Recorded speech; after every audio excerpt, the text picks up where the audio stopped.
আসসালামু আলাইকুম রহমতুল্লাহ বরকাতু। আশা করি সবাই ভালো আছেন এবং সুস্থ আছেন। আজকে আমি একটু জিরার ব্যাপার নিয়ে কিছু কথা বলবো, যে আপনি জিরার মাধ্যমে ঘরে বসে কিন্তু এটা ট্রিটমেন্ট করতে পারেন। যেমন যাদের ঘুমের সমস্যা হয় তারা কিন্তু রাত্রেবেলা যদি আপনার কলা চুকলিয়ে তারপর আদা চামচ জিরার গুঁড়া যদি মিশিয়ে যদি আপনি খান, তাহলে আপনার কিন্তু ভালো ঘুম হওয়ার সম্ভাবনা বেশি।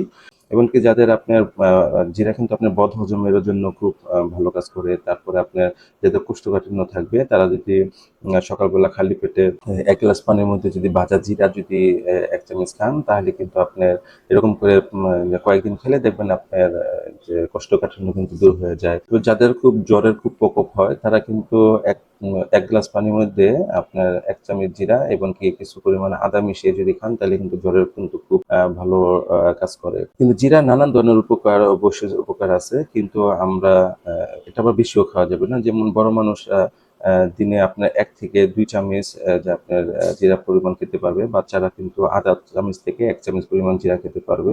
কিন্তু আপনি যদি বেশি অতিরিক্ত বা জিরা খাওয়া শুরু করেন, তাহলে কিন্তু আপনার যেমন যাদের ডায়াবেটিস রোগী তাদের জন্য সমস্যা।